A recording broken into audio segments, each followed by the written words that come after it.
Hello friends, welcome to my channel. आज मैं आप लोग को पैकिंग लिस्ट और सिपल लिस्ट के बारे में बताऊंगा। और वीडियो शुरू करने से पहले आप लोग को मैं बता दूं कि ये जो पैकिंग लिस्ट और सिपल लिस्ट के बारे में बता रहा हूँ ये पीवी बिल्डिंग से रिलेटेड है।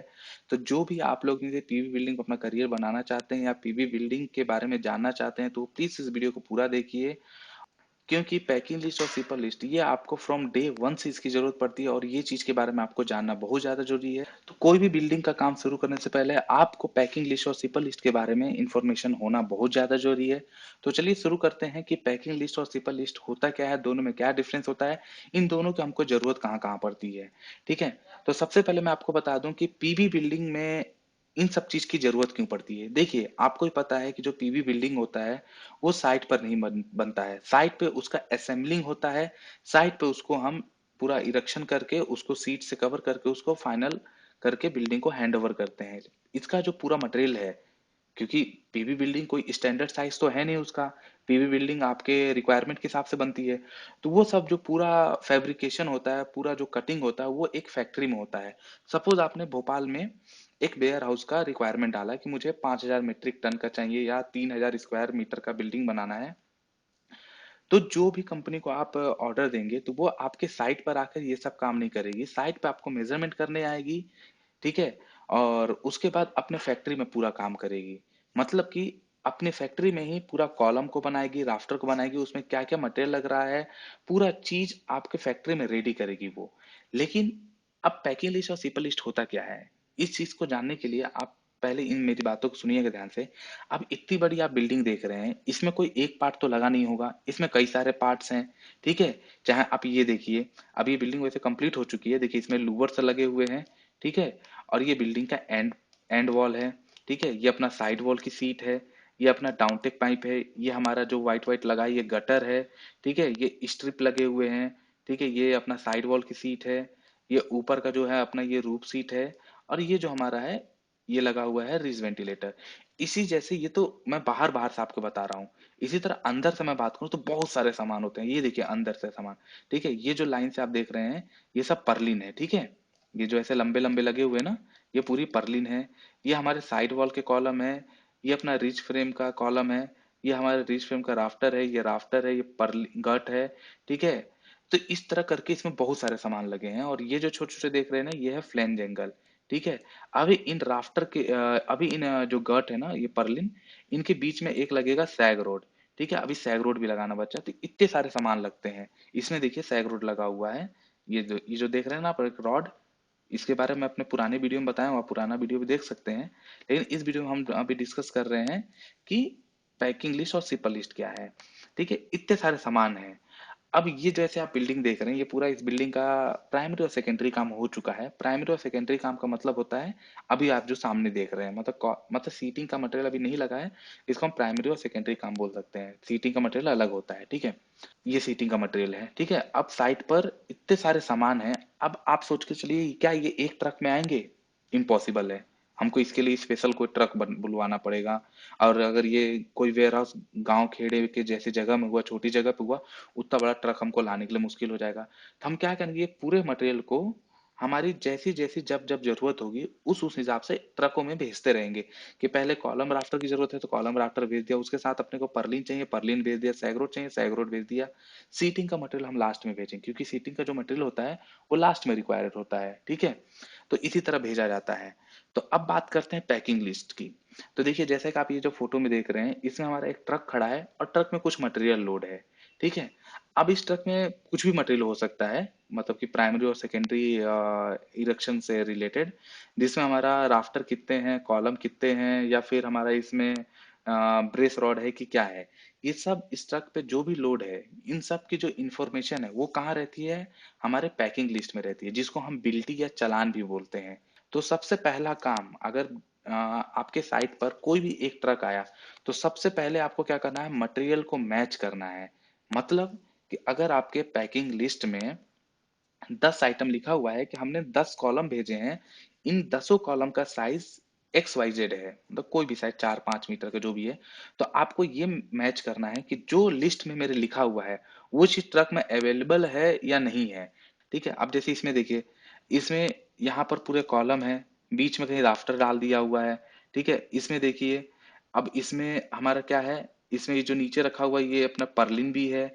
इसमें अपना नीचे जो रखा है ये राफ्टर है, ये हमारे कॉलम है, कुछ राफ्टर के टुकड़े ऐसे मिक्स आ जाते हैं। लेकिन हमको क्या मैच करना है कि पैकिंग लिस्ट में जो मटेरियल लिखा हुआ है वो चीज ट्रक में है या नहीं है, पहला काम। तो अब सिपल लिस्ट होता क्या है और पैकिंग लिस्ट होता क्या है, इसका मैं एक पहले आपको डॉक्यूमेंट दिखाता हूँ। तो ये देखिए, ये होता है पैकिंग लिस्ट, ठीक है। अब इस पैकिंग लिस्ट में क्या चीज है, अब देखिए, ये मैं पहला वाला ही दिखा दूं, ठीक है। शुरू से बात करते हैं, देखिए। अब इसमें पहला तो डेट हो गया, पैकिंग लिस्ट का नंबर हो गया, कस्टमर का नाम मतलब किस कंपनी का ये मटेरियल है उसका नाम हो गया, उसका पूरा एड्रेस हो गया, क्योंकि ट्रक वालों को एड्रेस तो चाहिए क्योंकि वो एक स्टेट से दूसरे स्टेट आते हैं। सिटी हो गया, स्टेट हो गया, पिन कोड हो गया, लॉरी का नंबर क्या है, जॉब नंबर क्या है, ट्रक का नंबर क्या है, ड्राइवर का नाम क्या है, लोड नंबर क्या है, मतलब कि लोड नंबर मतलब कि इस साइड पे ये पहला ट्रक है, दूसरा ट्रक है, तीसरा ट्रक है, ये चीज है। तो लोड नंबर क्या हुआ है, किस ट्रांसपोर्ट से आ रहा है, ये यूनियन रोडवेज लिमिटेड से आ रहा है, और इस ट्रक में कितने आइटम है, नंबर ऑफ पैकेज कितने हैं, 25। अब हम आगे बढ़ते हैं, तो देखिए यहाँ पे लिखा हुआ है, अब ये मटेरियल का कोड हो गया, ठीक है। ये सब चीज आपको मिलेगा सिपल लिस्ट में, अभी सिपल लिस्ट भी दिखाऊंगा मैं आपको, ये बाजू में ही है, ठीक है। अब इसमें लिखा हुआ है, देखिए 20 के हिल साइड वॉशर है, उसकी क्वांटिटी है 72, ठीक है। अब 16 के हिल साइड वॉशर है, ठीक है, इसके है 192, ठीक है। अब यहाँ पर ऐसे पूरे मटेरियल के लिस्ट लिखे हुए हैं। यहाँ पर लिखा हुआ है, देखिए 37G3, ठीक है, ये P2 पर्लिन हो गया, पार्टमार्क हो गया, पूरा डिटेल होता है इसमें। 37G3 नाम का क्या है, ये जी। अब प्री गैल्वेनाइज्ड है, तो इससे आपको समझ में आया कि भाई गैल्वेनाइज्ड वाला मटेरियल है, एमएस का पर्लिन नहीं है, ठीक है, ये P2 से पर्लिन हो गया। अब इसकी कितनी क्वांटिटी है, 12। इसका लेंथ क्या है, ये मतलब कि एक ट्रक में क्या क्या मटेरियल है, किस कितनी क्वांटिटी है उसका, अगर कोई लेंथ है तो कितना लेंथ है, अगर कोई स्पेशल पेंट है तो कितना है, बॉक्स में है, बंडल में है या लूज है, तो यहाँ पर ये पूरा मेंशन होता है कि कितने टाइप के आइटम, ठीक है। अब इसी तरह देखिए, ये हो गया लोड नंबर 3। लोड नंबर 3 में भी हो गया, क्या हो गया हमारा, ईव स्ट्रट है, कितने हैं, 66 है, इसकी लेंथ कितनी है, ये रहा, ठीक है। 20C1 मेन फ्रेम कॉलम, ठीक है, C1 से कॉलम डिनोट होता है, ठीक है। तो ये सब चीज आपको, मतलब अगर आप काम करने जाते हैं ये चीज आपको पता ही होता है कि 20C1 कॉलम कितने हैं, 3 है, ठीक है। अब इस चीज को ध्यान रखिएगा, 20C1, ठीक है, इस चीज को नोट करिएगा, 20C1 के कितने कॉलम है, 3 है सिपर लिस्ट, अपने इसमें पैकिंग लिस्ट में। अब हम बात करते हैं packing list, sorry sipper list. अभी हमने क्या अभी हमने क्या देखा था, 20C1। तो सबसे पहले मैं एक काम करता हूँ, इसमें 20C1 ढूंढता हूँ, ठीक है। अभी बताता हूँ क्यों मैं ऐसा बोल रहा हूँ, मैं भी पूरा डिटेल बताऊंगा। ये देखिए, अब ये रहा 20C1, क्या है, मेन फ्रेम कॉलम असेंबली, यहाँ लिखा है 65494। अब यहाँ पैकिंग लिस्ट में जाता हूँ, 20C1 35494, लेंथ मैच कर रही है लेकिन क्वांटिटी मैच नहीं कर रही है। रीजन बताता हूँ, हो सकता है कि जो 20C1 के जो कॉलम है वो एक ट्रक में ना आए हों, मतलब कि अलग अलग ट्रक में आया हो, किसी ट्रक में 3 आ गया, दूसरे ट्रक में 3 आ गया, ठीक है। अब मैं सिंपल लिस्ट के बारे में थोड़ा बताता हूँ, अभी वो बीच में मैं चला गया था, अभी बताता हूँ वो मैं क्यों बता रहा था। सिपर लिस्ट का मतलब होता है कि एक जो बिल्डिंग है हमारी, उस बिल्डिंग में शुरू से लेकर लास्ट तक क्या क्या मटेरियल कितनी क्वांटिटी में लग रहा है, इन सब की पूरी डिटेल है। मतलब कि कॉलम हमारा, ये जो पार्ट मार्क है, 1R1 या 2R1, ये हमारे दो लग रहे हैं, 3R1 22 लग रहे हैं, मतलब कि इस पूरे बिल्डिंग में 3R1 जो पार्ट मार्क है, ये जो अपना राफ्टर असेंबली है, ये 22 ही लगेंगे। अब आपको मैच करना है कि पैकिंग लिस्ट में 22 आए हैं कि नहीं आए हैं। हो सकता है लोड नंबर 1 में 4 आ गया हो, लोड नंबर 2 में 5 आ गया हो। ऐसे करके आप पूरे क्वांटिटी को जब मैच करेंगे तो आपको 22 मिलने चाहिए। अगर आपके पास रिसीव नहीं हो रहा है किसी ट्रक में, मतलब कि पैकिंग लिस्ट में लिख दिया जाता है लेकिन एक्चुअल में नहीं मिलता है, तो आपको ये उसी समय आपके जो भी सीनियर है या जहां से भी कंपनी से आ रहा है वहां पर इन्फॉर्म करना पड़ेगा कि आपने भाई पैकिंग लिस्ट में 10 राफ्टर लिखा है, लेकिन हमारे इस ट्रक में 9 ही लोड है, ठीक है। तो फिर वो उस चीज को क्रॉस चेक करेंगे कि एक कहाँ मिस हुआ, क्या हुआ, वापस से भेजना है कि नहीं भेजना है, वो सब चेक करते हैं, ठीक है।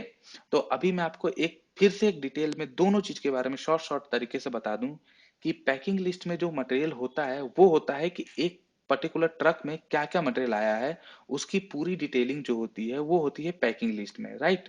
लेकिन जो सिपर लिस्ट होता है, सिपर लिस्ट में एक पूरे बिल्डिंग की डिटेलिंग होती है कि इस पूरे बिल्डिंग में इरेक्शन के टाइम में, मतलब प्राइमरी और सेकेंडरी इरेक्शन में क्या क्या मटेरियल लग रहा है, इसका पूरा डिटेल एक सिपर लिस्ट में होता है।